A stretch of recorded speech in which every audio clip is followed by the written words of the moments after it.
guys? It is Steve-O Fortin Beast, just coming at you real, coming at you raw here. And today I'm going to go over my training program with you guys. This is just going to be a basic heavy, light, medium, and we're going to go over the abbreviations here as well. So we have our high bar back squat here. It's going to be beltless, of course. We're going to start with the RPE 10. That is rate of perceived exertion.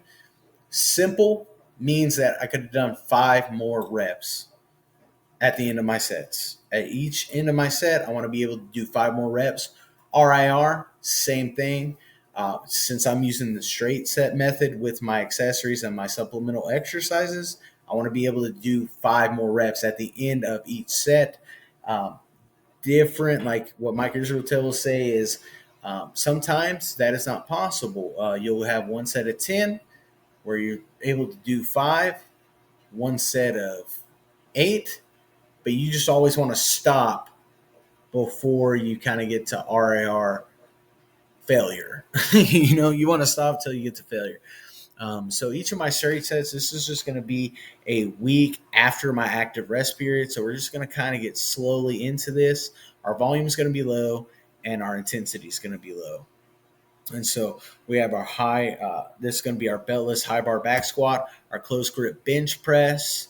This is going to be our leg extensions, leg curls. The SS is just for a superset. Then we have our ab wheels. Then we have our tempo pause bench press. That's going to be 4 seconds down, pause 2 seconds up. For fancy language, will be like eccentric 4, concentric 2. Okay, so then we have our JM press.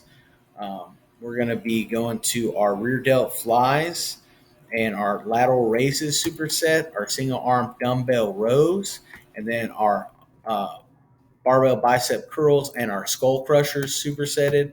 We're going to have our beltless deficit deadlifts. We're going to have our safety squat bar squats. Everything's going to be RIR 5 and RPE 5 this week. We're going to have our good mornings, our leg extensions, and our leg curls, supersetted ab wheels. And then we're going to have our bench day, which is going to be 3 sets of 10. Our JM press is going to be 2 sets of 10. We're going to have, again, single arm dumbbell rows, lateral raises, and front raises. We're going to superset those. I just forgot to put the SS on there. And then we're going to have hammer curls and tricep kickbacks on our next one. So that's going to be great. So now we come into our week 2, and you're going to be, why are we going from RPE 5 to RPE 10? This is the heavy week for the high bar back squat. And we want this week to be at least RPE 8.5, meaning you could have done 1 more rep, not 2, and maybe handle a little bit more load. But we want this to be a pretty heavy, a heavy top set of 10, where we know that we're driving, we're driving some stimulus, and that we're going to kind of test without going for a max effort. Test at the beginning of the meso, which is just a fancy for a month or 5 weeks of training. Some people have 8-week mesos, but for this particular reason, my mesos are only 4 to 5 weeks long. Okay. We have close grip bench press. We're doing our reps in reserve. Like I said, just straight sets. These are going to be, we're just probably going to be going up in weight because the load matters a lot more than the actual volume. Adding sets for my accessory exercises. I pretty much want to keep the same amount of sets for my accessory exercises, but we'll change up the amount of sets on our main compound movements. Compound movement is just a fancy word for movements that have multiple muscles working. So we're not just isolating quads, we're not just isolating glutes or stuff. The squat is a compound movement. We're utilizing pretty much the whole body, particularly the glutes, the hamstrings, the quads, depending on where you have it on. Like, it's going to pretty much use your whole body to get that weight up. So that's just a fancy term whenever we're talking about compound movements. Again, we have our tempo pause bench press. We're just moving up in weight. RIR 4, um, which means we're going to have 4 reps at the end of each session. We have our beltless deficit deadlifts. This is going to be our light week for deficit deadlifts, only because we don't need to go heavy uh, on the same week that we're going heavy on our squats. Our squats will probably affect the outcome of what I would do, particularly on a beltless deficit deadlift. I'm an intermediate level trainee, so I don't need to go heavy on my deadlift or on my squat the same week. I could probably do that with bench, but I even have that separated to where, because I do, it probably wouldn't affect me too much, but primarily I do a low bar squat position. That just means instead of the bar resting on my traps right back here, the bar, and I have a pretty low bar position. The bar usually is at the end, like right in between my shoulder blades, uh, like right here on my rear delts. Like it lays right there. Not saying that's for everyone. I'm just saying that's how I squat, and that can affect my bench press. So I'm kind of looking into the future. Whenever I get into my strength blocks, I'm gonna be like, hey, I have a heavy bench session after uh, the week after, and that's going to give me enough time to recover fully. Okay. So, and we have our medium bench day. So then now we go to our heavy bench day. This is going to be our RPE 10. We're going to do a top set of 10, right? We're still going to be driving some adaptation with our weight, particularly with our accessory movements. This will be our light squat day, and this will be our medium deadlift day. Uh, Still, I have a lot of sets prescribed, but the sets that I start out with are the sets that I want to end with, particularly with my, because I'm a power lifter. I'm not really trying to add, unless it's on a lighter bench day, I'm not trying to add another set. I'm starting off with 5 to may at most 6 sets. It's good for me to do a good set of deadlifts. So there we go.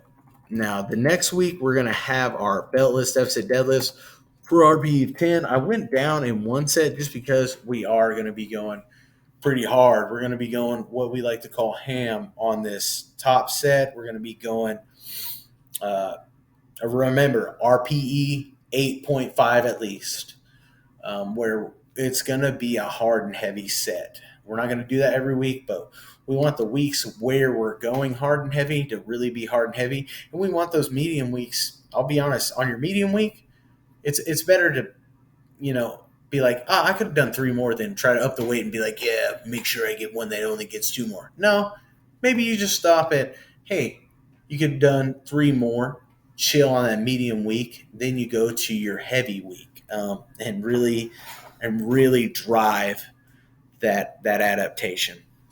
And so that's where we're at. We're working to RIR2. Remember, I'm just using straight sets. That means at the each set, I want to be able to have 2 more reps. So I have 8.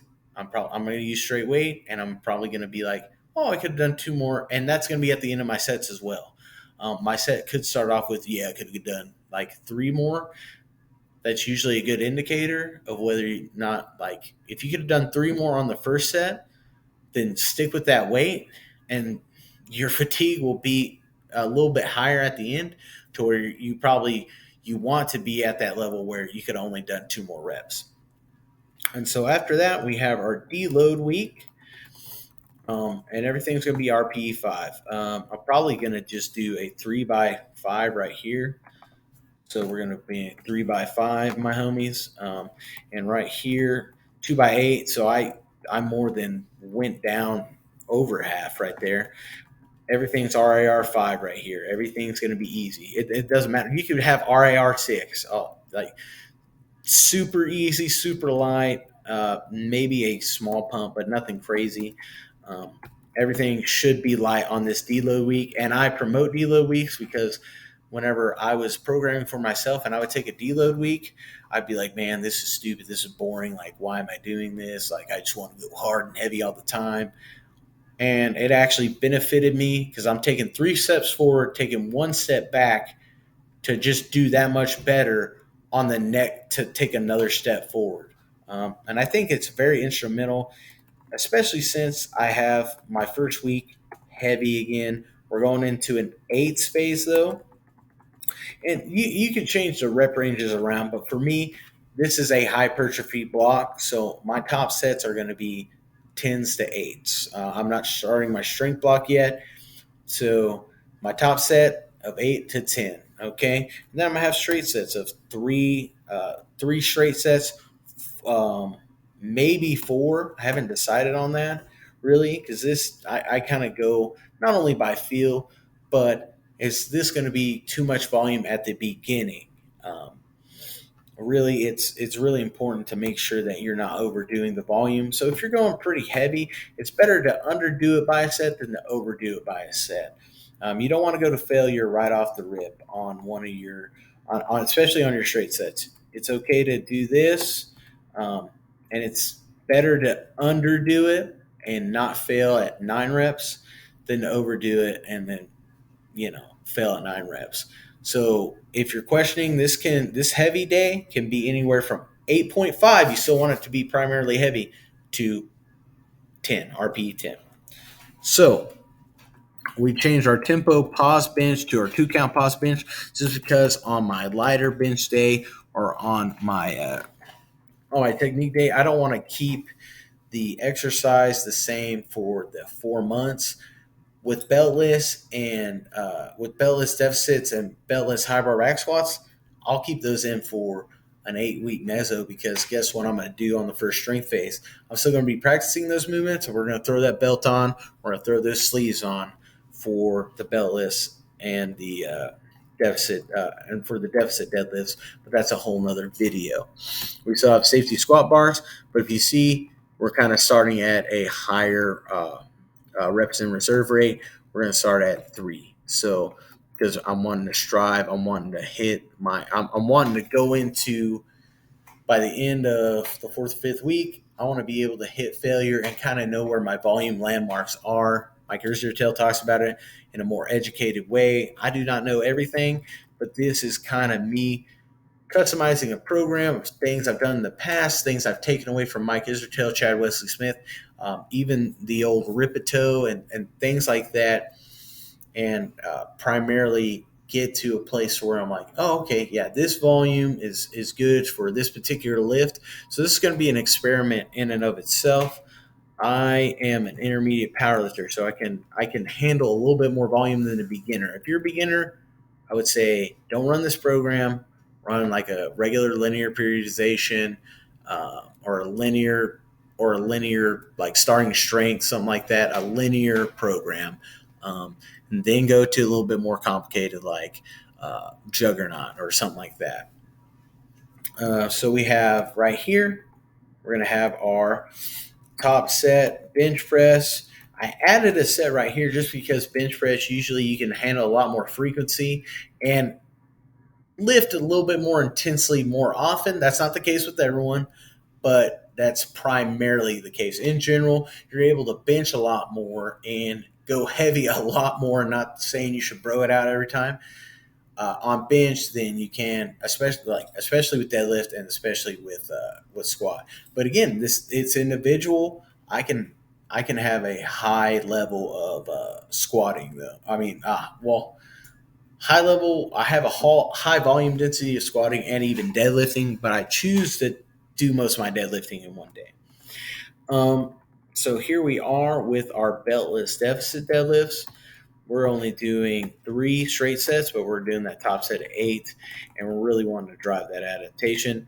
If you see, this is going to be a pretty intense week because we're at RIR1, which means at the end, like you may fail on like the last set, but that's the only set you should take to failure.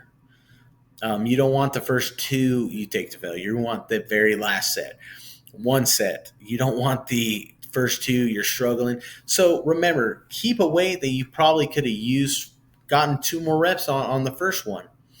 Take a good minute and a half, 2 minutes, do it again. Whether that's going to be lateral raises, close grip bench, things like that.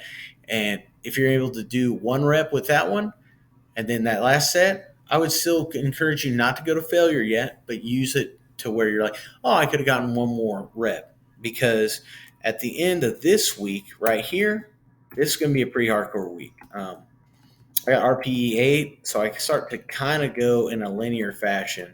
Um, so we got 5, RPE 7, RPE 8, and then RPE 9. I go down 1 just because I'm kind of testing the volume landmarks. So we should probably go for 5 sets of 8 right here at RPE 9. We'll have our 2 count pause bench. We can go to failure on this week because this is going to be the difference at the end of the day to go into our deload for our strength block, and that's where we can actually see we're going to get in the fives and all that sort of craziness. We're not going to be doing a top set right here.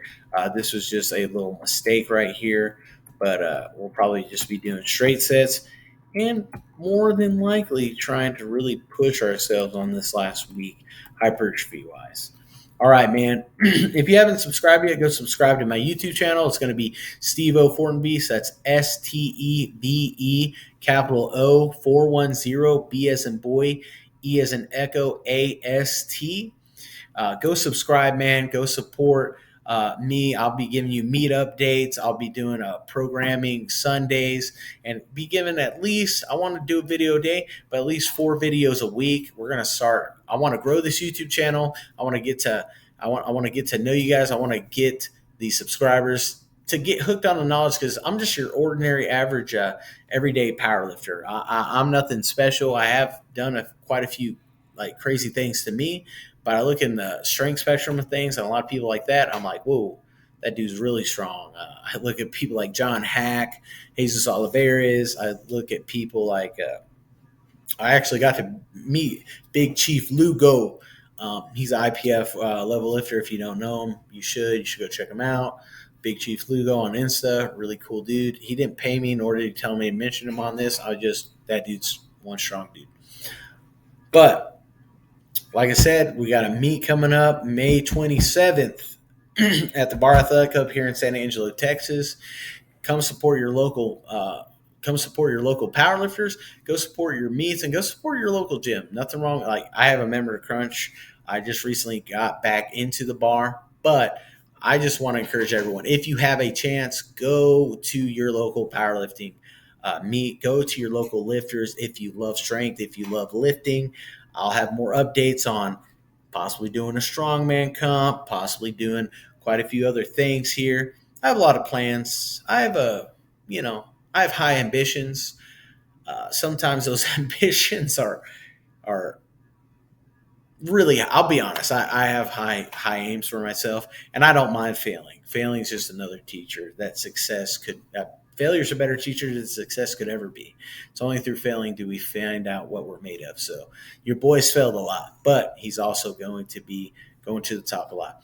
So I hope to get you guys more content. I hope to get you guys hooked. If you guys want this particular program for hypertrophy, you're intermediate lifter, I'm not going to promise anything. I do think that this is more tailored to me and my needs, but I believe that it will have benefits for pretty much anyone that's serious about strength training.